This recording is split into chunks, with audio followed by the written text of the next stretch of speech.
Higit sa 2 dekada na ako sa industriya ng investments. Mula stocks, mutual fund, insurance at real estate, naikot ko na yung lahat. At iisa lang ang napansin ko, kulang sa kaalaman ng mga Pilipino.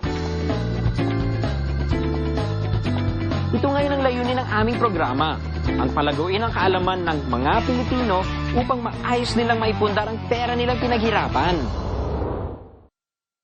Good morning mga kapuso and welcome muli sa isang jam-packed episode na siguradong makakatulong sa ating buhay pinansyal. Today, we'll talk about a skill that is often forgotten but is very important when it comes to personal finances. Ito, ang pagbabudget. Dito sa Pesos and Cents, we believe sa 70-20-10 rule na binanggit ni Brother Bo Sanchez noong episode 1. Kung matatandaan nyo, ibig sabihin 70% ng kinikita natin every month, nilalaan natin sa ating personal needs. Ito yung pambayad sa bahay, kuryente, tubig, pamasahe, at monthly expenses natin. Yung 20% naman, ito yung tinatabi natin for our savings and investments. Doesn't matter really kung saan, stocks, mutual funds, UITFs, kahit alkansa lang sa bahay.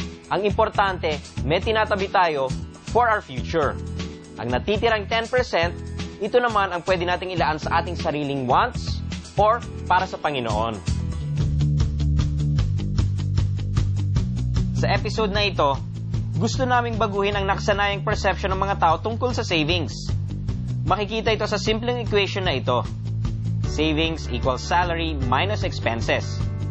Ibig sabihin, kapag nakuha na ang sweldo, ibabawas na muna lahat ng mga gastusin at kung ano ang matira, iyon ang savings. Dapat baguhin natin ang pananaw na ito upang maging expenses equals salary minus savings. In other words, pagkakuha ng sweldo, ibawas na agad ang 20% at 10% na pang savings at miscellaneous bago mag-budget ng mga expenses gamit ang natitirang 70%.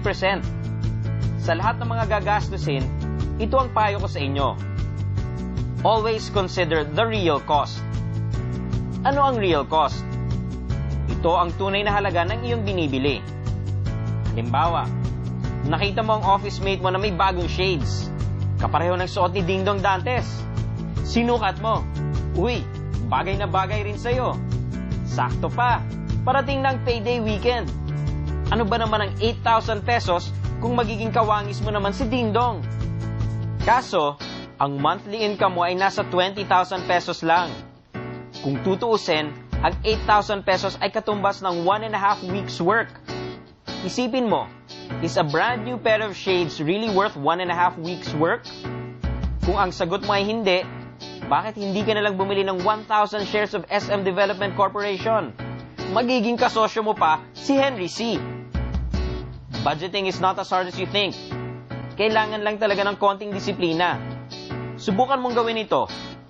For one entire month, monitor all your expenses. Itago ang lahat ng resibo at ilista ang bawat labas ng pera. By the end of the month, i-review mo ang listahan mo. Chances are, magugulat ka sa makikita mo. You'll realize that most of your expenses go to wants rather than needs. Kung sa kasalukuyan 100% of your salary goes to expenses, it's time for a lifestyle check. At kapag conscious na tayo dito, mas madali nang iwasan ang mga hindi naman kailangang gastusan.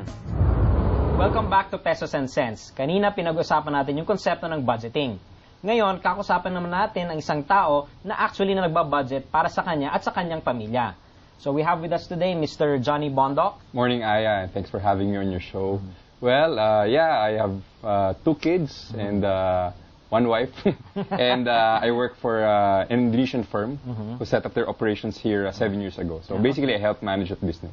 Okay, so Johnny, for most people, pag sinasabing budgeting, parang usually, yung isip nga, it's yung babae gumagawa niyan, di ba? Lalo pag sa bahay. But in your case, I think it's a family endeavor for you too? Yeah, kami team effort. I would say, big picture, pinag-uusapan namin, but the details, it's more of my wife who handles it. So, how did you start? Kasi sa totoo lang naman, hindi naman yan talaga tinuturo eh. Alam mo, confluence of factors, Aya. To begin with, personally, I'm a very structured guy. Ligaw ako talaga pag walang rigidity. And I guess the same personality gets applied to finances. But outside of personality, I guess, need. Simula nung nagkapamilya ako, and we felt that the best way to protect ourselves and our family was to budget. Paano ba talaga ginagawa yung gano'n? Naku, very elementary eh. Halos parang pang grade 3 talaga yung process eh. Talagang we take the whole amount and then we break it down into yung mga 7 components or 8 components ng expenses namin. Okay. Whether it's household, okay, utilities, even R&R, naka-budget yan. So talagang kahit syempre for fun, meron talaga kayong... Meron, nakatabi na.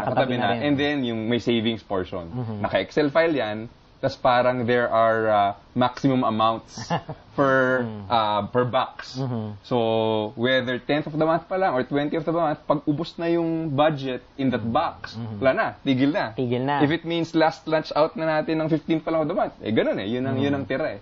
Paano kung may gusto ka pang gawin? Is that where discipline comes in? Yung ba yun?